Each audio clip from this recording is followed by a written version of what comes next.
todas, a todos. Bueno, hoy vamos a tocar 2 puntos.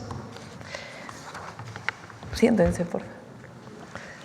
Está con nosotros Abraham Carro, que es el director general del Instituto Mexicano de la Juventud. Él nos va a hablar de la segunda jornada de Tequios y Murales por la Paz y contra las Adicciones. Jóvenes de todo el país salen a trabajar con sus comunidades, a mejorar los espacios públicos y en particular a hacer arte urbano en distintos lugares. Entonces nos va a platicar sobre ello Abraham. Y luego le pedí a la procuradora fiscal que viniera, a Grisel Galeano, procuradora fiscal de la Federación, porque es importante que se conozca cómo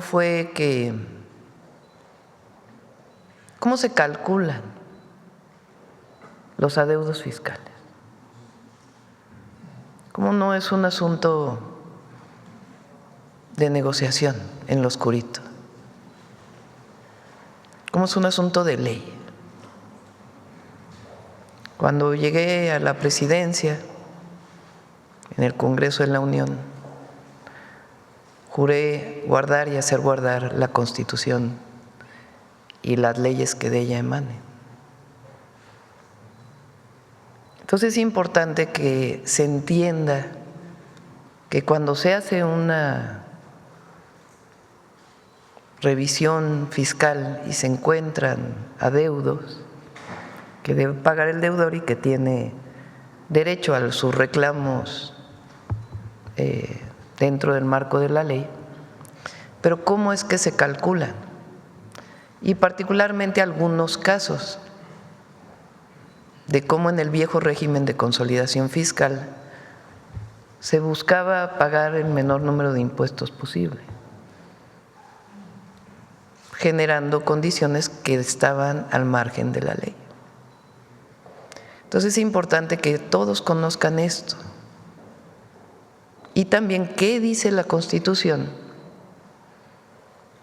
y a qué le permite al deudor descontar multas y recargos en el caso de que se pague. Así lo establece el Código Fiscal y la Constitución. Entonces le pedí a Grisel, ella va a hacer una exposición muy detallada de todo esto, por el tema de la publicación que hizo ayer el Grupo Salinas. Esto no es un asunto de negociación en lo oscurito, esos tiempos ya quedaron en el pasado. No es asunto de sentarnos a negociar que sí, que no. Mesas técnicas ha habido muchísimas sobre este caso en particular. Entonces él o este grupo tiene derecho a lo que tiene derecho cualquier deudor en caso de que pague. Pero es importante que todos lo conozcan. Nosotros siempre vamos a estar abiertos al diálogo, nosotros nunca vamos a cerrar la puerta a nadie. Pero negociación de la ley, nunca. Como dice Juárez, o decía Juárez, nada ni nadie por encima de la ley. Se llama Estado de Derecho. Para todas y para todos. Pero es importante que se conozcan los casos. Esto no es autoritarismo, no es… Las puertas del SAT están abiertas siempre a cualquier persona. Pero la ley es la ley. Entonces, primero Abraham, vamos a tener unos enlaces, ¿verdad? Y después Grisel, para que se explique con todo detalle. Adelante, Abraham.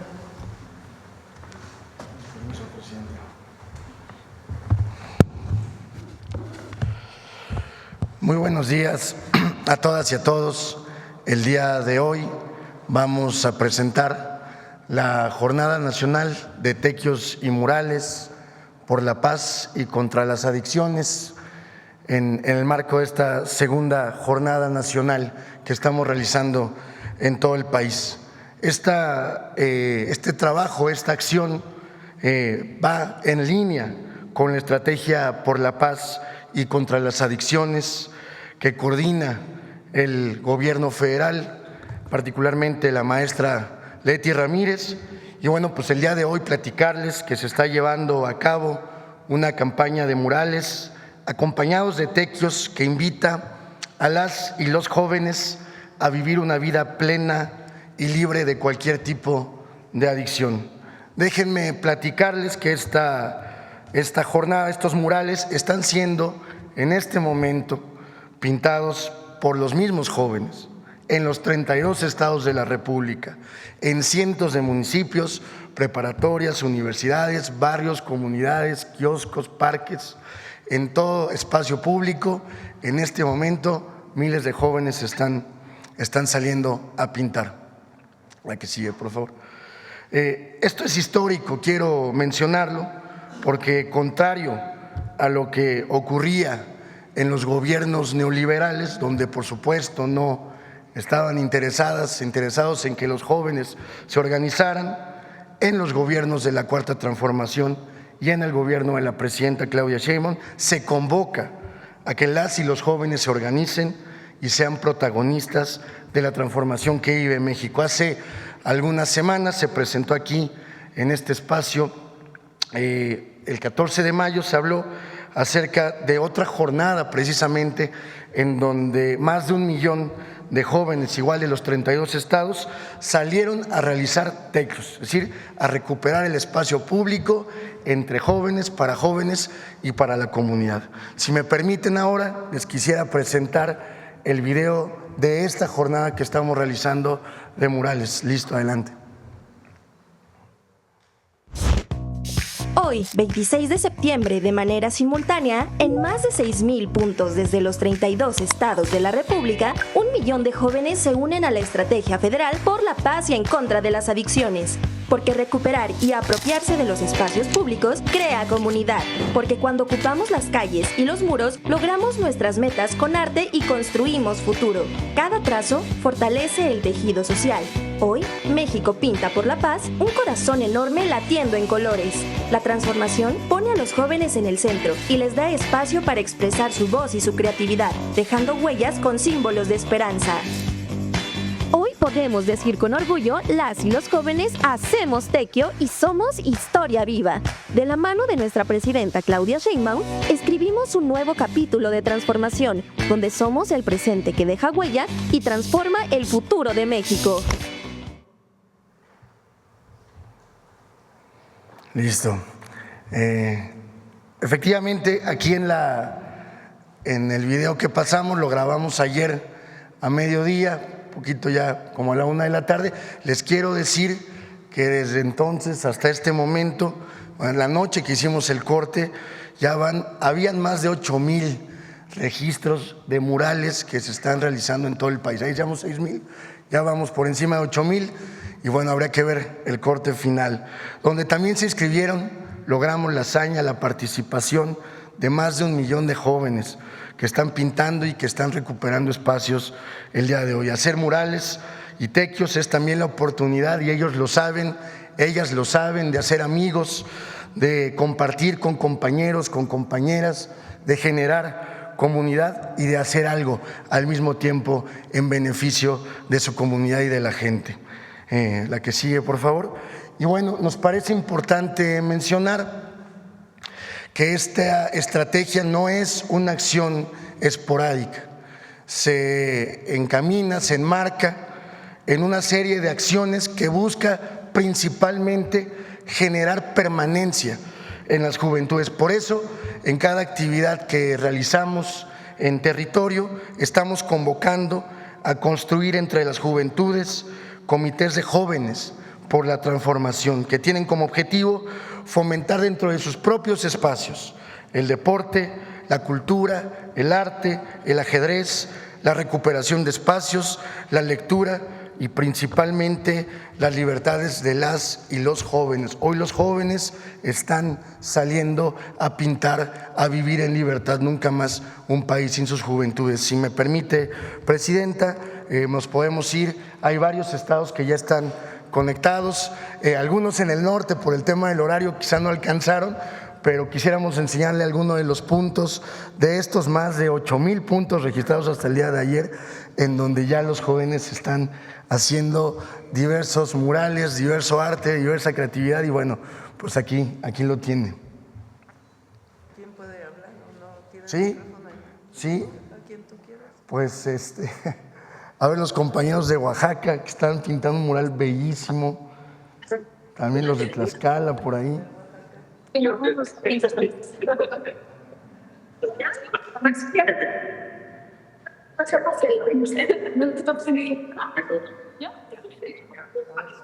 Si no, muy afectuosos saludos del estado de a ver, Oaxaca. Oaxaca, Muy si andan por ahí. emocionado de estar en nuestros megatequios Bienestar, Fachadas Primavera. Les enviamos un muy afectuoso saludo, una actividad que busca promover prácticas ancestrales como son los tequios.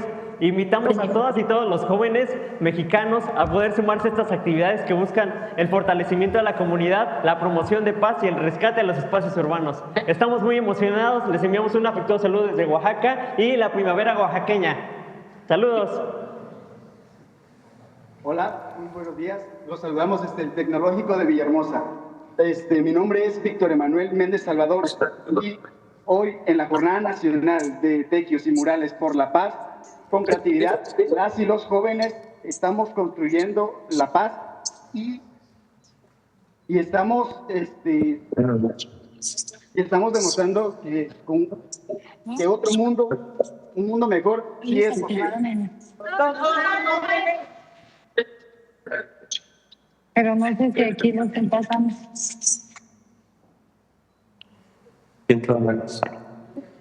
A ver, si quieren Tlaxcala también están muy activos, muy trabajadores desde muy temprano. Buenos días, Presidenta. Les saludamos desde Panotla, el estado de Tlaxcala, donde estamos realizando el Mural por la Paz. Y todos le decimos, hola, Presidenta. Este es uno de los 45 tlaxcaltequios que los jóvenes hemos realizado de manera voluntaria, donde rehabilitamos espacios públicos que han quedado en el abandono. De esta manera le ofrecemos a nuestra juventud tlaxcaltequia espacios para la recreación y ser un espacio seguro. Y le queremos decir gracias, Presidenta, por todo este trabajo que se está realizando, especialmente gracias a la juventud tlaxcalteca. Presidenta, le saludamos de Pachuca, Hidalgo, desde la Universidad Autónoma del Estado de Hidalgo, la Escuela Preparatoria número 1. Nos sumamos con mucho gusto a esta jornada de Murales por la Paz. Estamos muy felices y contentos de que estas actividades se hagan por las juventudes. Sabremos que con esto los jóvenes van a tener arte que transforma. Le enviamos un saludo y desde la Autónoma del Estado de Hidalgo, cuente con todo nuestro apoyo. Buenos días, Presidenta. Desde Guadalajara, Jalisco, desde la comunidad de Prepas UDG, le presentamos nuestro mural de la segunda jornada de Tequios y Murales por la paz y en contra de las adicciones. ¿Sí? Presidenta, buenos días. 125 murales registrados. Gracias. Hola, buenos días, Presidenta Claudia Sheinbaum. Todavía seguimos en la toma. Listo, Estamos si al quieren aire Veracruz todavía. por ahí, si nos pueden saludar los amigos y amigas de Veracruz que también ¿Qué llegaron tal, desde- Presidenta? ¿Qué tal, Presidenta? Saludos desde el Tecnológico de Veracruz. En el Tecnológico de Veracruz estamos comprometidos con no solo ser buenos profesionales, sino buenos ciudadanos. Y las jornadas Tequios nos dan la libertad y justamente crean espacios dignos para que todos los jóvenes nos podamos expresar con total libertad. Las jornadas Tequios son totalmente de valor para nosotros e invitamos a todos los jóvenes que se unan, porque más allá del tema de la drogadicción y todo lo posible que esto nos puede generar como algo malo, realmente hay que buscar siempre lo positivo en todas estas situaciones. Y recuerden, somos TGNM. Muy bien, si Hola, quieren, muy buenos seguimos días, con- Presidenta Claudia Sheinbaum. Uno más adelante. Municipio de Guadalupe, Zacatecas. Estamos muy agradecidos y muy contentos de formar parte de esta segunda jornada nacional de Tequios y Murales por la Paz. Saludos desde Guadalupe, Zacatecas, presidenta. Seguimos toma, Muchísimas gracias a las amigas. Muchas gracias, amigas y amigos conectadas y conectados de distintas partes de la República. Y bueno, pues mostrarle, presidenta, y a todos. La vez pasada participó 1,085,000 jóvenes en los 32 estados. Les quiero platicar que esta vez volvimos a romper la cifra del millón y estaremos, si usted me lo permite informarle, presidenta, rompiendo la cifra de 1,085,000. Rebasaremos la barrera del 1,200,000 jóvenes participando en esta jornada. Muchas gracias, presidenta. Es cuanto. Muchas gracias a todas y a todos. Felicidades. Listo. Ahora sí, Grisel. Sí. Muchas gracias. Con su permiso. Buen día a todas y a todos. Es un gusto volverlos a saludar. Pues efectivamente, como ya lo anunció nuestra presidenta, hoy estamos aquí por parte de la Procuraduría Fiscal, la Secretaría de Hacienda y Crédito Público, y en nombre también del SAT, me voy hoy a referir a una historia de impuestos no pagados por un grupo empresarial. Y les voy a platicar cómo se calcula efectivamente y por qué tenemos este adeudo tan grande y qué figura fiscal aplicaba antes, luego por qué ya no aplicó y cómo es que se generó el adeudo. La siguiente, por favor.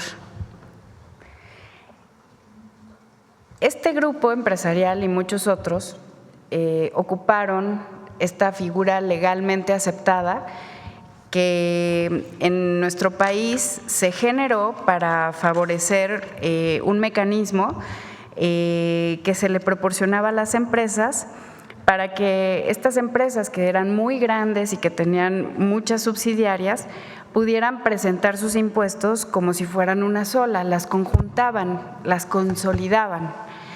Entonces, así una empresa, cuando le iba muy bien y tenía utilidades y resultaba que a otra de sus hermanas, subsidiarias o filiales le iba mal, pues se consideraba que podía tener pérdidas, entonces podían sumar y restar los resultados entre todas y así llegaban a un cálculo adecuado para todas para pagar un poco menos de impuestos. En ese momento era la estrategia para impulsar a las grandes empresas.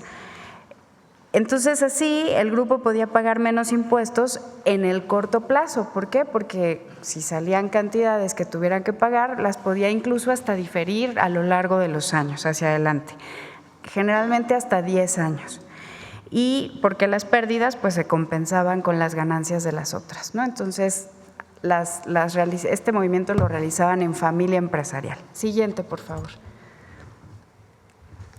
¿Por qué se creó? Bueno, en aquella época, ahora les voy a contar más o menos en qué año fue, la intención original pues era fortalecer a estos grupos empresariales, darles liquidez y hacerlas competitivas internacionalmente. En teoría, era un incentivo para invertir más y generar más empleos, porque el grupo no se veía obligado a pagar los impuestos elevados en el momento en que generaba el adeudo y podía postergarlo en el tiempo. Adelante, por favor.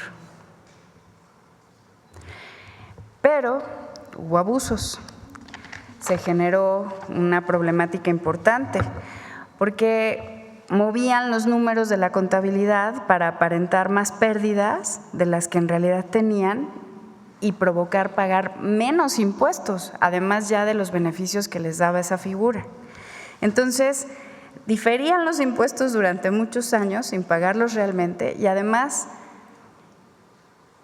afectaban su contabilidad para pagar menos. Y pues esto generó un grave problema a la recaudación del Estado y además se veía un trato desigual entre las pequeñas empresas, las medianas empresas, que además sí pagaban completo, y estos grandes consorcios. La siguiente, por favor.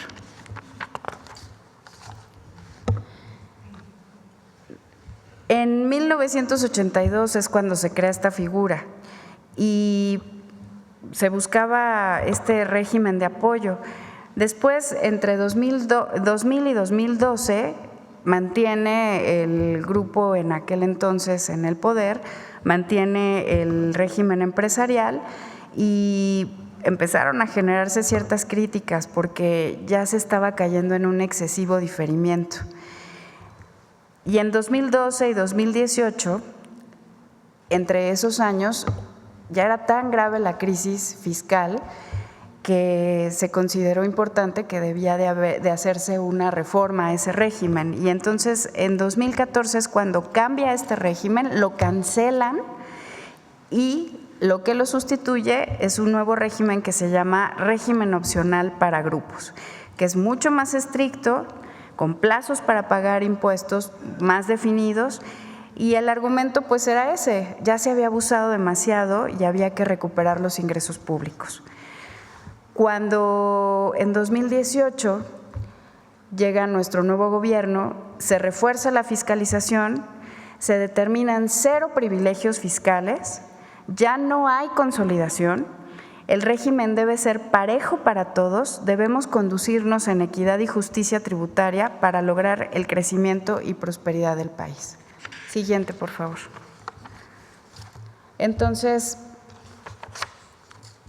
tenemos que, está clarísimo, en 2014 se cambia este sistema, se elimina la consolidación, ya no se permite compensar todo de manera indiscriminada, se fijan plazos claros para pagar impuestos y se busca que haya más equidad, transparencia y que los grandes grupos dejen de tener ventajas excesivas sobre los grupos pequeños. Adelante, por favor.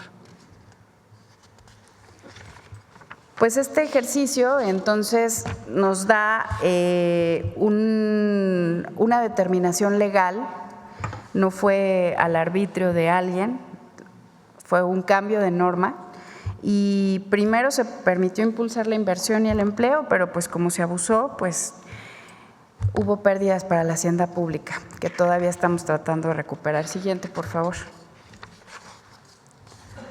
Y ahora vamos al detalle de la problemática fiscal. Pues este grupo empresarial aprovechó esta figura por muchos años y traemos temas ya de 9 créditos que están muy pronto para resolverse en la Corte, para ser exigibles y justamente están concentrados en 4 de estas empresas, de muchas que forman este gran consorcio, 4 en una de las primeras por los ejercicios fiscales 2008, 2010, 2011 y 2012, ya habíamos dicho 17 años sin pagar impuestos desde 2008.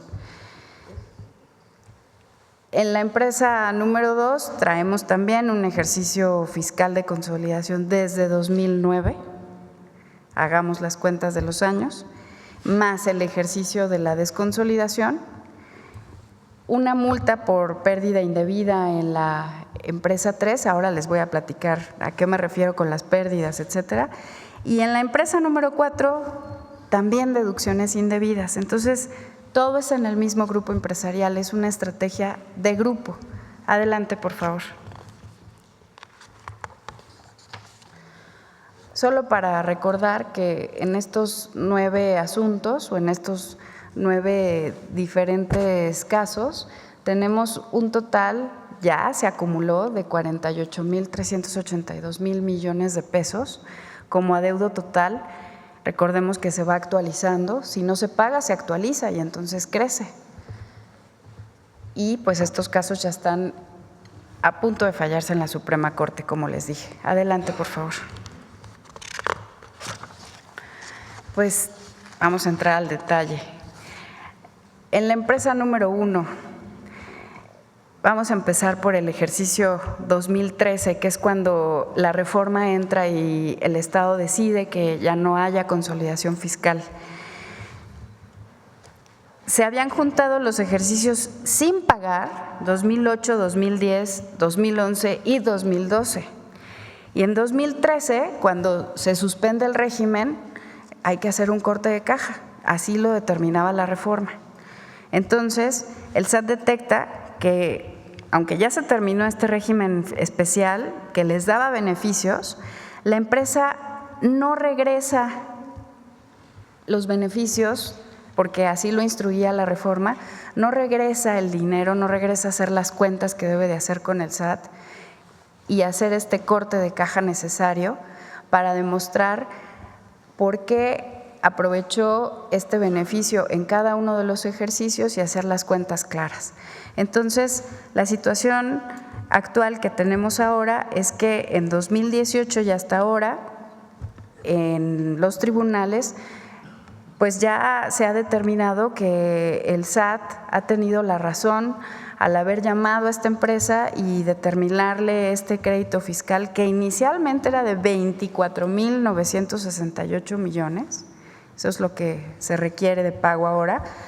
Y pues le solicita que devuelva el beneficio fiscal que haya utilizado porque fue un descuento indebido entre las cuentas que había que hacer de todos los ejercicios fiscales anteriores, daba esta cantidad como resultado. Entonces, tenemos 16 años de incumplimiento de pago desde que no ha querido sentarse a hacer las cuentas claras con el SAT. Y ya específicamente, siguiente,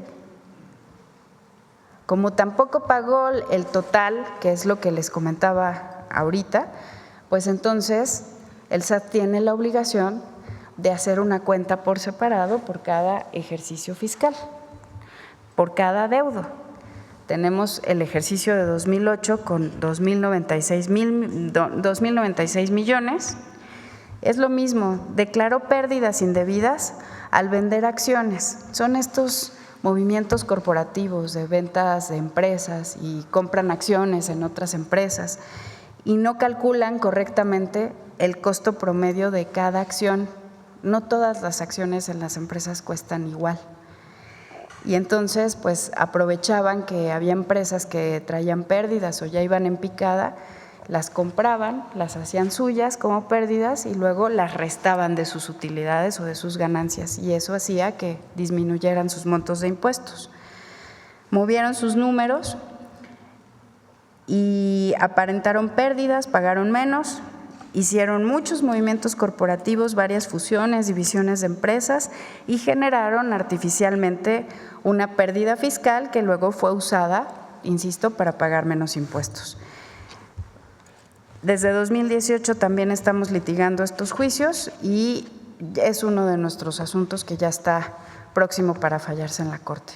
Lo mismo pasa, siguiente por favor, en el 2012 con un monto de 2,124 millones de pesos, declaran pérdidas, no eran parte de sus operaciones, venían de otra empresa, esta empresa ya en picada, pues la declararon como suya, inflan las pérdidas y generan más pérdidas. Siguiente, por favor. Interesante viene en 2010, aquí ya es muy evidente, declararon pérdidas indebidas en la venta de acciones porque compraron una aerolínea o parte de una aerolínea. Y entonces, para 2010, deben por ese movimiento corporativo 2,740 millones. Siguiente, por favor. Y para 2011, otros 7,501 millones de pesos.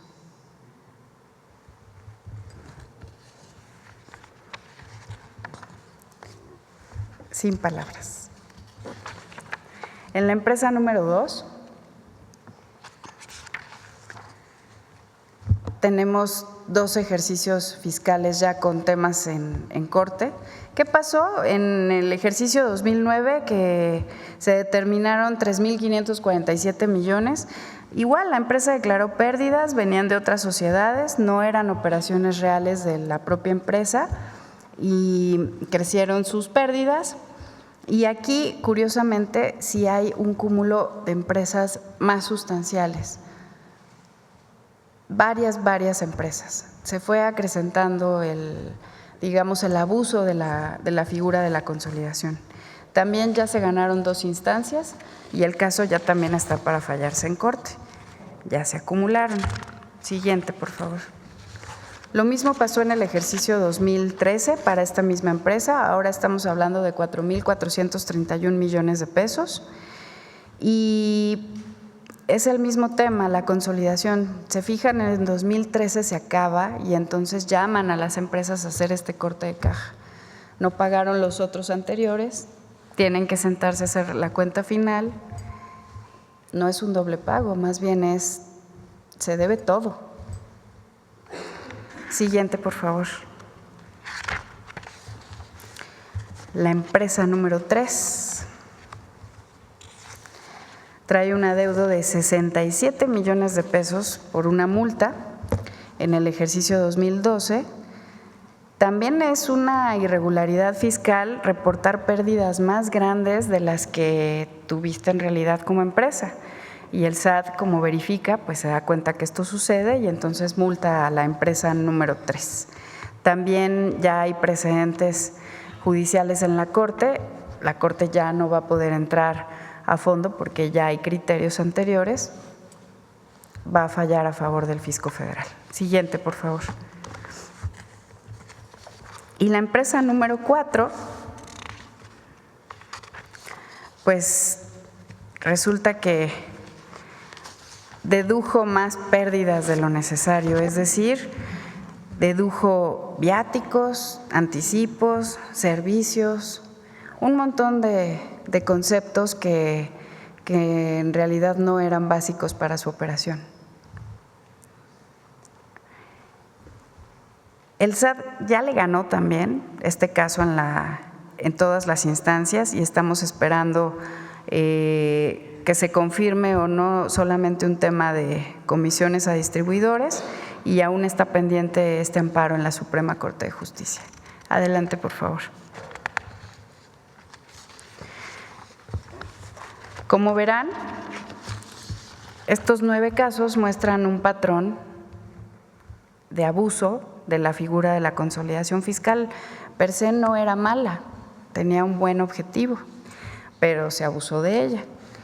Y después de haber usado pérdidas durante años de empresas que fueron adquiriendo con el paso del tiempo, en la mayoría de los juicios se ha determinado que el SAT tiene la razón, ha ganado y desde la primera instancia, pero las acciones de litigio de este grupo pues han sido muy agresivas y por eso nos han llevado tantos años hasta ahora que vamos a esperar una resolución firme ya de la Suprema Corte de Justicia.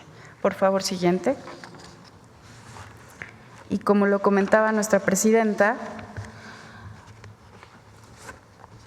hay un beneficio constitucional establecido en el artículo 28, pero una obligación para el Estado mexicano. Están prohibidos los monopolios, los estancos, pero también las condonaciones de impuestos y las exenciones de estos. Solamente pueden darse beneficios de descuentos según el Código Fiscal, según la ley de la materia. Y esto solamente se da en situaciones muy excepcionales. El caso es que cualquier contribuyente puede acceder a ellos para presentarse ante la autoridad fiscal siempre y cuando quiera pagar oportunamente y entonces se prevén estos beneficios para disminuir la cantidad en multas y recargos. Tiene que sentarse con la autoridad fiscal a verificar oportunamente sin que la autoridad le requiera el pago, sino de buena voluntad llegar y ofrecer un pago y entonces puede calcularse conforme al Código Fiscal, si es que le aplica o no un beneficio fiscal. Podría llegar a disminuirse para cualquier contribuyente su adeudo fiscal. ¿Es cuánto, señora presidenta? Muchas gracias. Con permiso.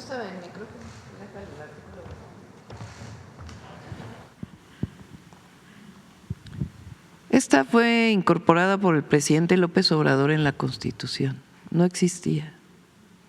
Bueno, a propuesta para el Congreso y aprobada.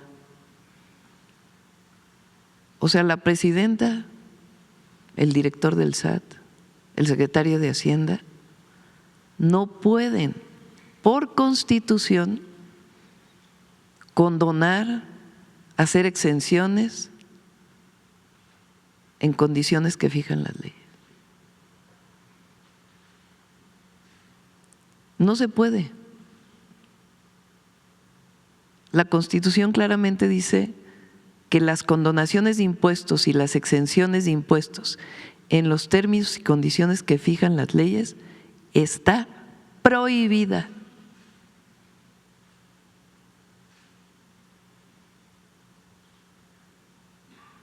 Ya no es, nos sentamos en una mesa, negociamos a ver cuánto te condono, cuánto te exento. El SAT puede cometer un error y el contribuyente puede ir al SAT a decir, aquí está el error. Y de hecho hay una, ¿cómo se llama? Donde estaba Armando.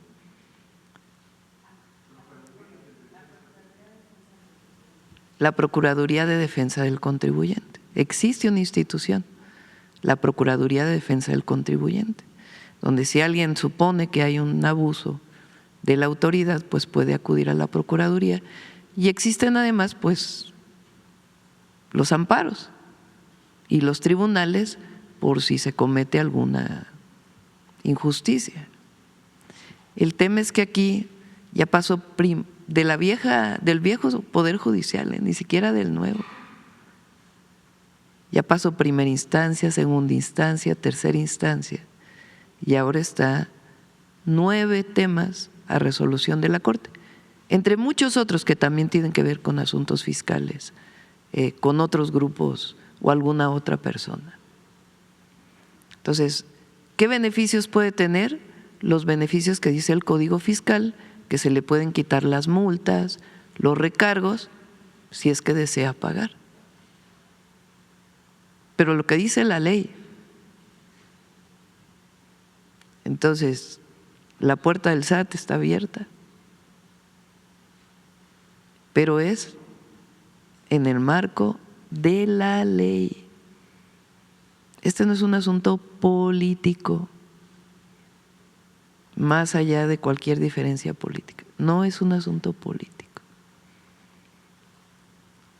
Es un asunto de cumplimiento de la ley.